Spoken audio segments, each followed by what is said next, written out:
उत्तर प्रदेश विधानसभा चुनाव को लेकर सभी राजनीतिक दलों ने तैयारियां शुरू कर दी हैं। ऐसे में चिराग पासवान सितंबर में प्रयागराज से करेंगे उत्तर प्रदेश चुनाव के अभियान का आगाज। पार्टी पंडित पासी पासवान नारे से वोटर्स को साधने की कर रही है तैयारी। नमस्कार, इंडिया पोस्ट न्यूज में आपका स्वागत है। उत्तर प्रदेश में आगामी विधानसभा चुनाव को लेकर लोक जनशक्ति पार्टी रामविलास ने अपनी चुनावी तैयारियां तेज कर दी हैं। पार्टी अब बिहार की तर्ज पर उत्तर प्रदेश में भी संगठन विस्तार और जनसंपर्क अभियान के जरिए अपनी जमीन मजबूत करने की तैयारी में जुट गई है।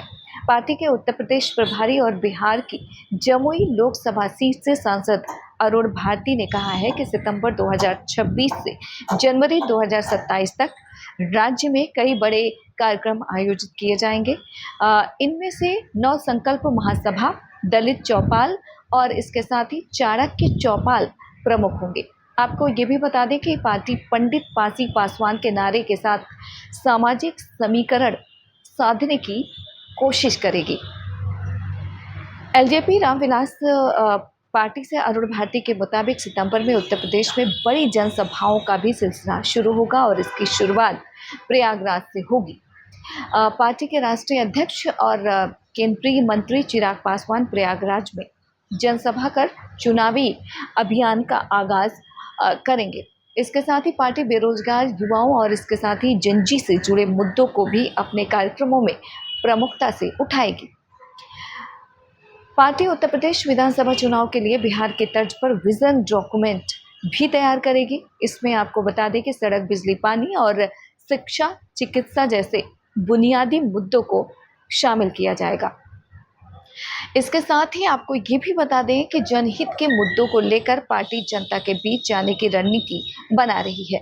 वहीं दूसरी ओर अखिलेश यादव के पीडीए में पी को पंडित बताए जाने पर भी अरुण भारती ने समाजवादी पार्टी पर जमकर निशाना साधा है। उन्होंने ये आरोप लगाया है कि दरअसल उनकी पार्टी के पंडित पासी पासवान नारे के बाद ही समाजवादी पार्टी ने पंडित समाज को लेकर सक्रियता दिखाई है। उन्होंने ये भी कहा है कि एलजेपी रामविलास पंडित समाज को उचित सामाजिक प्रतिनिधित्व देने के साथ दलित, पासी और ब्राह्मण समाज को भी टिकट निश्चित तौर पर टिकट में उनके प्रतिनिधित्व देने की दिशा में काम करेगी।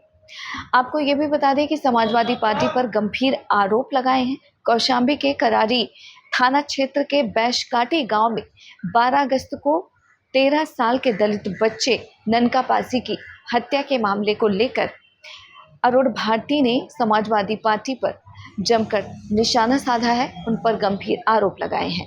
उन्होंने कहा कि वह पार्टी नेताओं के साथ पीड़ित परिवार से मिले हैं और परिवार को 1 लाख रुपए की आर्थिक सहायता भी दी गई है। हालांकि उनके लगाए आरोपों पर संबंधित प्रश्न का जवाब सामने आना अभी बाकी है।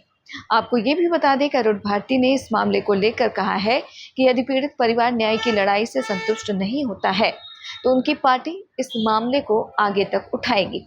और ऐसे में उत्तर प्रदेश विधानसभा चुनाव से पहले एलजेपीआर अब संगठन विस्तार, इसके साथ ही सामाजिक समीकरण और स्थानीय मुद्दों के जरिए उत्तर प्रदेश की सियासत में अपनी मौजूदगी मजबूत करने की कोशिश में जुट गई है।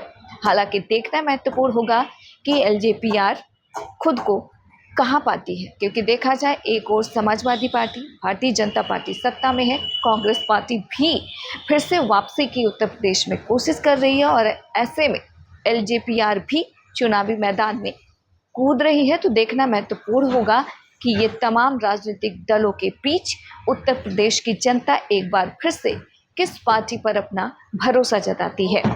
दिल्ली से इंडिया पोस्ट न्यूज़ के लिए ममता चतुर्वेदी।